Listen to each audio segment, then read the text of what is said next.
From the Voodoo Highway release, that is Badlands with Silver Horses, a favorite of both Chris and I. We love Badlands. Yes. And that's a that's one of those obscure favorites that they were popular. They were kind of at the end of the 80s. Ray Gillen was just a fantastic frontman. Yeah. And unfortunately, they didn't get their due, and then that debut CD went out of print. Still out of print, I think. Yeah, well, it was reissued by that. Was it Co Records? What is it? KOCH? How do you say that? Co or Koch? Koch or whatever. Yeah.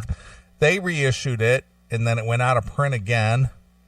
And then that's one of those weird things. It's just like, why can't that record just be available for people who want to discover it? Is it on Spotify? Do you know? No, it's not. The only, well, I got my Spotify right here. Let me be positive before I say it's not. Badlands. No, the only one, so fucking stupid. The only one that's available from them is Dusk. And that was kind of an independent release, sort of. Yeah, well, it was like scraps. Yeah. It was whatever somebody cobbled together from a session that wasn't supposed to be an album. Sure. And there's good songs on it too. Dog is a good song, and Sun Red Sun was a pretty good tune. The River is a pretty good tune. Now I'm looking at it. It's okay, but it's not up to the first two records. No, of course not. I think that was recorded when Ray was sick. Yeah, I've got a couple of records of that era too. A couple of solo things with like there was a Ray Gillen solo album, and then there was I forget what the project is called, but it was called Sun Red Sun. Yeah, and there's some mediocre songs on there too. So, but yeah, I mean, he did 4 or 5 albums worth of music total, and the first 2 are it. Yeah, absolutely. But yep, he's dead. Dead and gone. Sorry to say. Gone.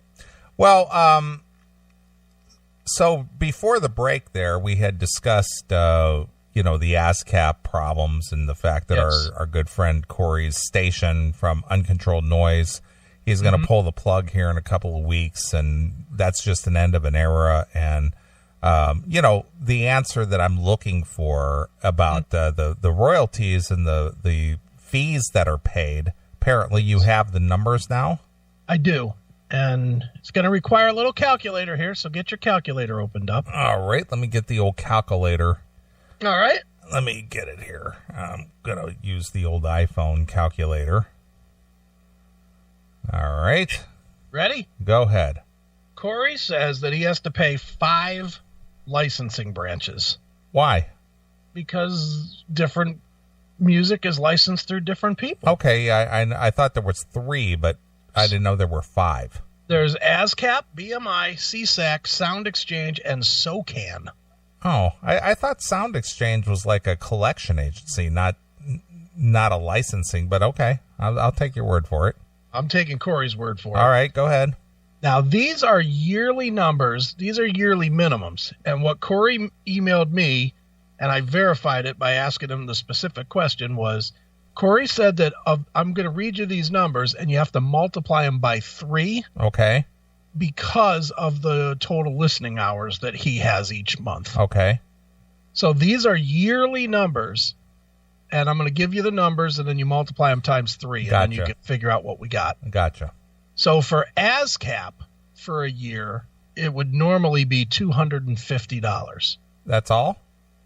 Well, but for Corey, you got to multiply it by 3. I understand, but that's $750, right? Right. Okay, so we got $750.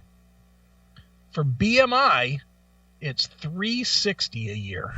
Wow. So that's 369 1,020 plus 80, that's $1,100. So $1,100 more. $1,100 on top of the $750. Got it. Go ahead. CSAC, $728. $728 times 3. 7, 14, 21, 30, 60, 90. So that's almost 2,200. Okay. So I'm just going to round it out, 2,200. Add that. Okay. Sound Exchange, 500. So that's 1,500. Okay. And SOCAN, 300. And that's $900. So what's our total for the year? We're looking at $6,450. $6,450. Yeah. Just to run your music. Yeah. All right. Well, that's understandable because I don't spend that kind of money on the show. I mean, I've spent that amount of money over maybe a 10-year period. Sure. But not over a 1-year period. And certainly not for a show that is not commercially, funded. Right. I mean, that's what the ironic thing is. The FM stations don't pay any of that. Mm-hmm.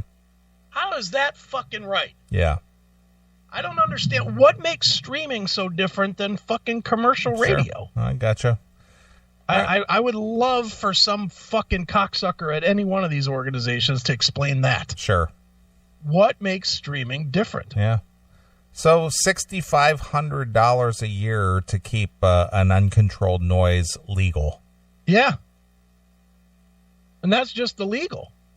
That's not including servers, hard drives, streaming services, all that shit. So I know what those things cost. So we could round that up easily to $7,000 a year. Yeah. Easy. Mm-hmm. That's a chunk of change. That's a third of an average person's yearly take-home pay. Yeah, that's like 2 years' pay for John Rufo. Right? Yeah. That's a lot. All right. So $7,000 a year. So if one of our rich listeners want to pony up $7,000 as a grant, yeah, as a donation to Corey, we could keep Corey on the air. Yeah, for another year. Yeah, $7,000. So to answer your Facebook page, friend. Yeah, there's your numbers. Yeah, there you go. $6,500 or $7,000 to keep him alive. Yep. So if we've got some rich listeners out there who's got $7 extra grand just laying around, and you care about the music and streaming and all that, send it over to Corey. I'm sure he'd like to have that so he can keep his station going. Meanwhile, Moogle hasn't made $7,000 in his 12 years of adulthood. Look at Jackal. Neely makes a bundle. Just pay it, goddammit. Yeah. Just pay it.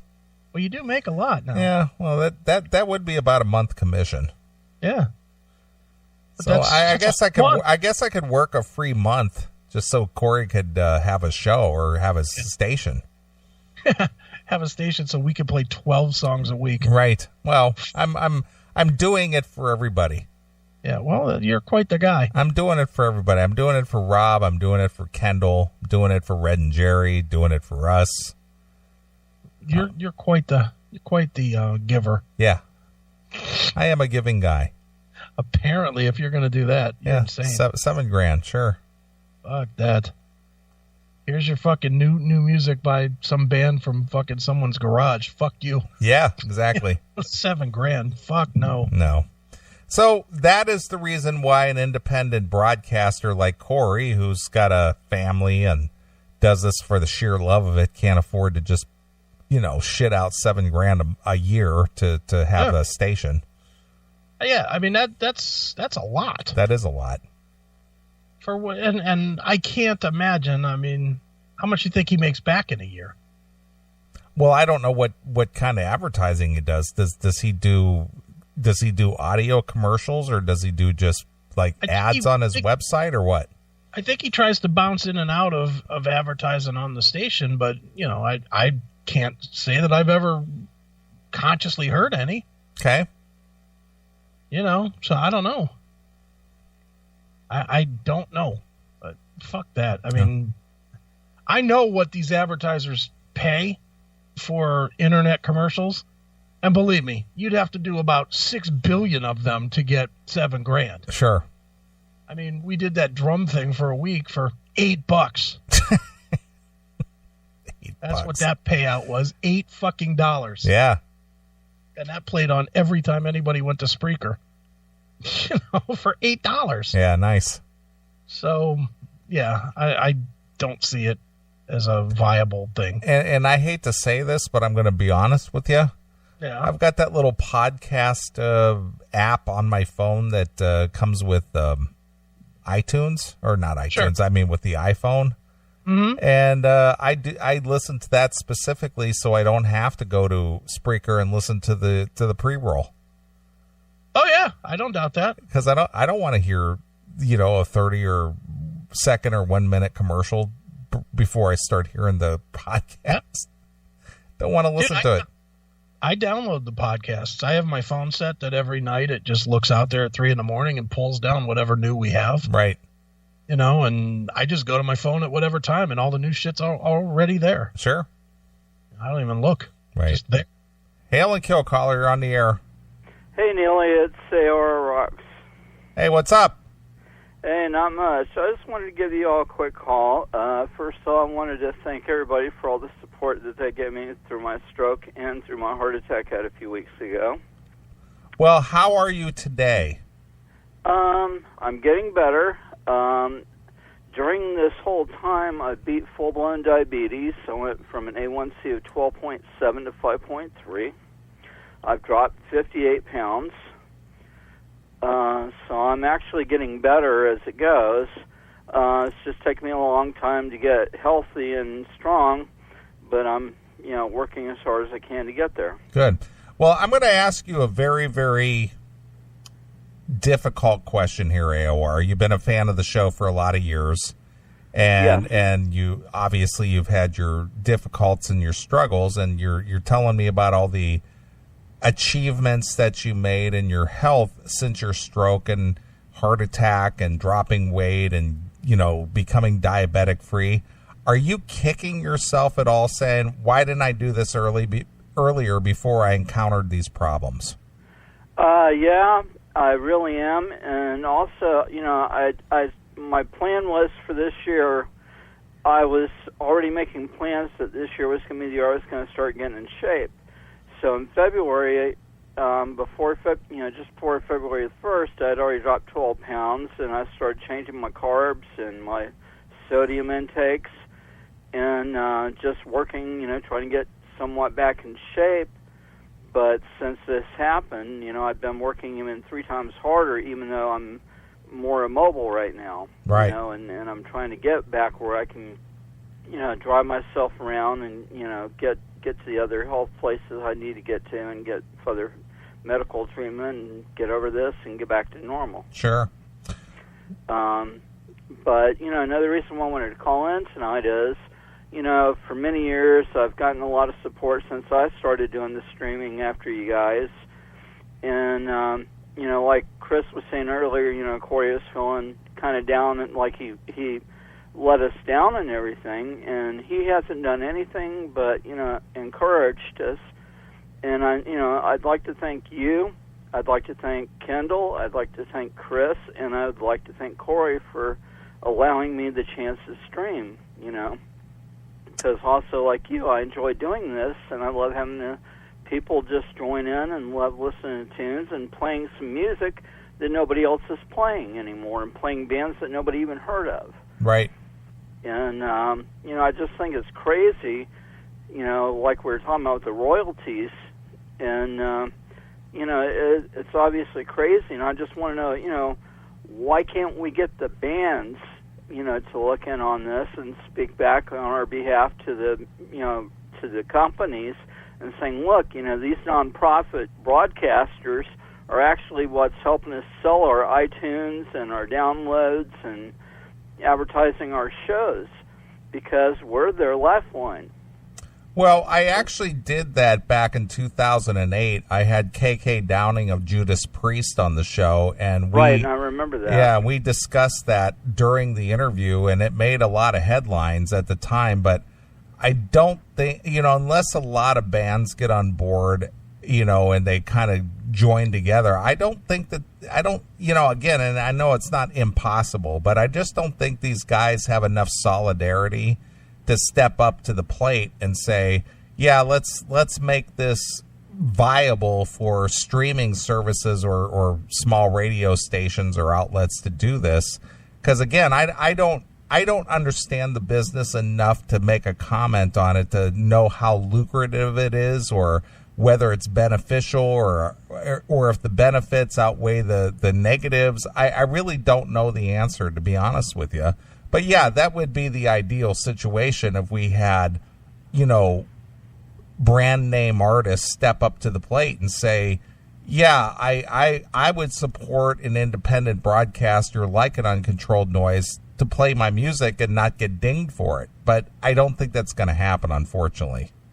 Yeah, I don't think it will either. But it's just kind of sad, that we don't see that solidarity, and where these groups are pulling together and realizing that by them cutting us out, it's cutting them out, of their pockets as well, because there's less advertisement going for them, less promotion of their new material and releases.